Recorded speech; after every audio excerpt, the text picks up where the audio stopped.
Yeah.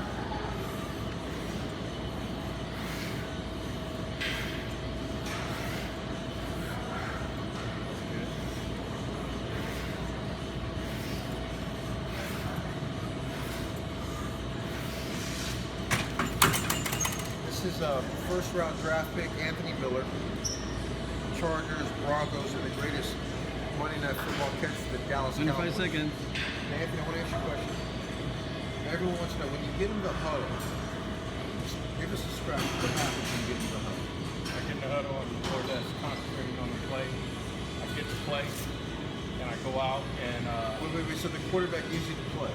gives us the play Right there in the huddle. in the huddle. And we know the snap count, but most of the time as a wide receiver, I'm kind of looking at the ball. And concentrate on the defense, seeing what they're playing, what they're disguising, and going on with the play with my mind and focus on the game. So when he calls the play, your mind is focusing where you got to go during the play. That's all you care about. That's all I care about, and whatever defense I'm in. Because it can change. If it changes, I'm running a different route. Okay, so if you do the lineup, you're going to the line of scrimmage, they haven't snapped the ball yet. And you got two guys on you, what do you do? Focus on what defense they're going to play. And whatever defense, I'm going to adjust to that route if it's fast play. And you may do that during the play, you're going to adjust to it to get to where you got to go.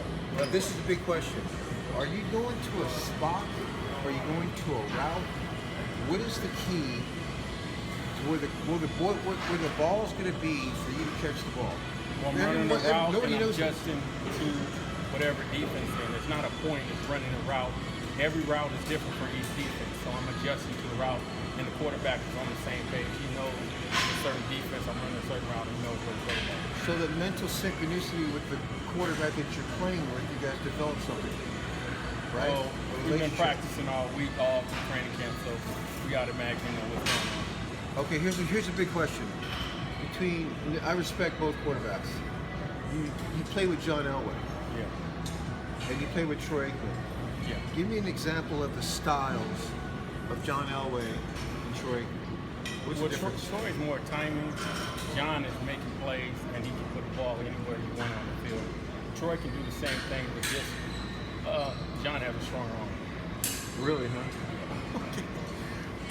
Okay, what was your deepest wide receiving catch and touchdown in the history of your career? Have you seen the one at 77 yards? So the 77 yards, but I kind of ran that most of the way. Because of the shallow cross, I probably ran about 70 yards after I caught the ball. Probably the deepest one is probably like a 68-yard touchdown. 68-yard touchdown. Here's another quick question. When these people like Dion, they bump you, what do you do? When you're en route, they bump you. Does that ruin your concentration? What's going on in your mind? No, I already know. As far as, we both can run, so I'm definitely stronger than him. So he's not going to really always come up and bump me because I'm going to try to use my physical against him. But one thing about defense, Dion, he really watched film, so he definitely knows how to play. So he might try to bump you, but he's getting off because he's such a fast guy. This is a big question. Does it bother you when they're in your face? No. They get their hands and shit in their face. You're running the route and they're in your face. A lot of times they're not really in your face, they're right near you. But a lot of guys, they don't like to come up and bump me when I play because they knew that I was a pretty fast guy. So if they miss, they got a chance to get it in you. So when they're up in your grill and they're touching you all the way as you're running the route, that's not bothering They're not really touching me because they're more or less trying to cut me off or do something like that. Unless, it's hard to run with a guy. You can't really run with your hands in your face. You're running. It's more or less trying to play position. You're right, but everyone's watching TV from the living room. It looks like they're in your face. No, the whole route. No, they're not. Okay, one of the greatest D's that you've ever been up against. Who would that be? Top defense? Well, it would definitely be Dion. It would be Kevin Ross and Gerald Green. Wow. Today's November 17, 2017. This is the episode of Gym Talk with one of the legends of the game, Anthony Miller, breaking it down, what they do. Awesome. Thank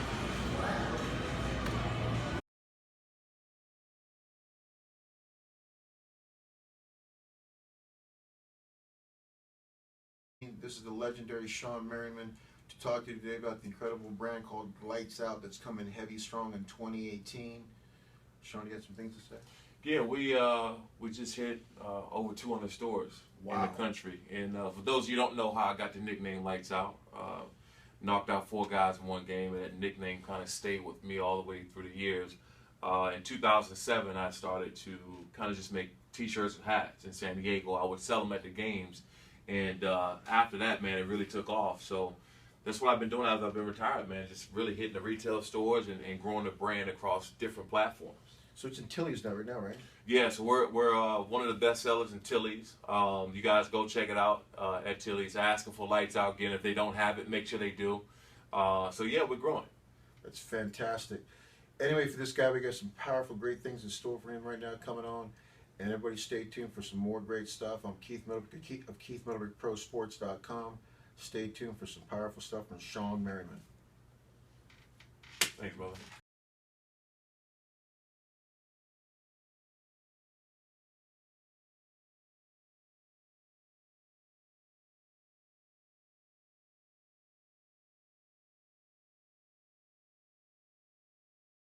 Chargers that are really hip what's going on. Tell us your insight on Bitcoin. I do have some in the crypto market. I think it's speculative. It's not based on anything, so be careful how much you put in there. There's a small percentage of my portfolio in Bitcoin. Okay, with Tesla supposedly coming in at 1.5 billion, I'd love to hear your opinion on that. Give us some of your opinion. It does nothing for me.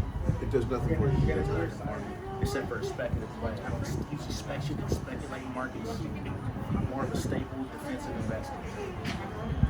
Okay, so the fact that Tesla's putting in 1.5 billion in Bitcoin really doesn't mean anything to you at all. No. And you've studied cryptocurrency. Yes. Could you give it to the viewers out there, the novice, or the elementary, give us a breakdown of crypto and Bitcoin if you could. Crypto is a speculative investment. It's What kind based of- off funding. It's based off funding. Well, if I'm investing in the security, I understand that I'm investing in the company, whatever products they produce, goods and services. Okay. That means more to me as far as a secure investment. This crypto is just to play with my money. I'm just gambling with the money. Like the market. Gambling with the market. That's correct. So, compared to Wall Street and the cryptocurrency market, what is your opinion on that? I believe the tokenization is coming in the future. You believe that what? Tokenization. Tokenization? Explain that. The Bitcoin, the Ethereum, the Lightcoin, the Cipher, the Cosmos, all of it is they're tokens, they're digital tokens, digital tokenization. Well, you just named a lot for a lot of novice people. Say those. Give that list one more time. Ethereum, Lightcoin, Bitcoin. That's the main ones, main players. And they're all altcoins that come into position. I invest more in altcoins than say Bitcoin. Wow, so there's more coins than just Bitcoin. Absolutely. So we're coming into a whole new monetization. Tokenization. Tokenization, excuse me. Yes, sir. As a token. Yes. What's on your mind as far as the state of the economy, the nation, business, real estate? Give us some of your insights. I don't care if you got out of high school, I don't care if you're PhD, every level of life, get organized. How important is credit in your finances? Right. Jeez, man. I would say, talking to him right now, I definitely want to make sure my credit's up at that 100. I mean, there's a lot of things that I did in college that I wasn't even taught, like when I was younger, how important that credit was, because especially being in football, man, I thought, hey, man, it doesn't even matter. I'm going to have millions of dollars. It's all good. I don't really care about my credit. But what I know now is I need to have both, right? I can have money and I can have great credit. And so that's the number one thing that I would say out to everyone who I try to teach my kids is the most important thing that you do when you're young is to make sure you take care of your credit. Yes. From when you're 14, 15, learn what you're supposed to do, because all the money in the world is not going to help you with a big business. Well, you're right. If your credit's bad, you'll go through all your cash. Correct. Because you don't have any credit. Exactly. Isn't that right? Right. Can't save anything because I'm always paying. And so he's going to 800, so in real estate, which is going to allow you to have equity while you sleep, your family sleeps at night. Yes. No matter what happens, your life's gaining in equity. Then property 2, 3, 4, 5, and 6, you rent these out, you get equity when that closing, and plus you have cash flow coming in that's income. Correct. Yep. So to protect your family, so no matter what happens, like I got $44,000 coming in no matter what happens. Right. And I feel like I could leave a legacy with my kids when I'm doing something like this, right? So as I get older, I'm like, man, you know, all the money, cool, but I'm trying to retire, you know, early. I'm trying to make sure I have a good family base and background, and I want to leave something with them. It's important for me to leave some type of legacy. Well, first we got to enjoy life. And Correct. You want to travel and do the things you want to do. I do. I got old ones, so I've traveled a little bit already. How old are you? I'm 43. Wow, you got to 25. I appreciate that. Reverse aging technology. I got that. So, but you have plans, goals, and dreams to do some world travel and see the world and do it with peace of mind. Correct. That's the number one thing. Having a solid financial foundation. Yep. Now, you said something very important. If you don't got credit, you got stress. Correct. You get peace of mind, you get stress, right? Been there. Right. So we all been through it.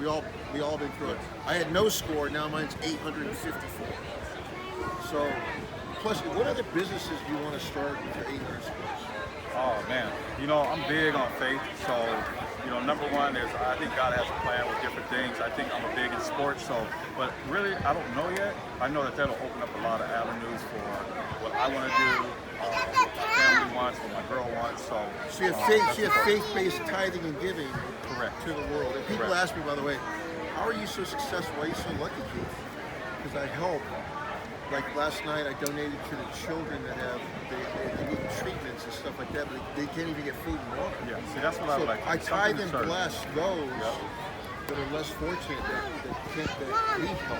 That's what I would want. I would want. I'm here to ability change to the do world. that. That's what I I'm want. I'm literally stopping world hunger. Yeah, that's what I want to do. Anything that I can serve, help, be a blessing. I want to be a lender, not a borrower. That's what the Word of God says. So that's definitely something I want to be able to Which is important because if you're financially successful, now you can bless and help others, right? That's what I want Now, to do. if you're broke, how can Can't you do help anything. somebody? Yeah. Can't do You can't help anybody.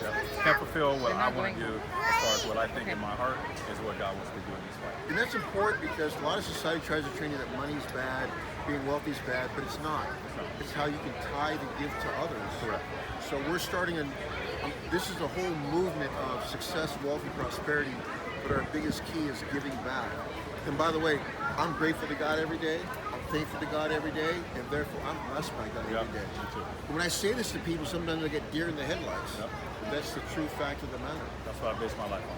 That's fantastic. So how old are your kids? I got 24, 14, 9, and baby Giannis too. Well, I'll say 24 is getting real right now. He's already just sent him to college. Wow. Yeah. Trey, it's a pleasure talking to you, man. Hey, my man. This is the true leadership. That's the man right here. This is thank you so much. By the way, this is leadership in not just all communities, but especially the black community because Definitely. you got that gangster shit, yo. But this is leadership as far as real life success, wealth, and being real in business. Exactly. So I wish everyone in the world would listen to my man Trey here on the LA Chargers because that's a powerful voice. Yep. Thank you.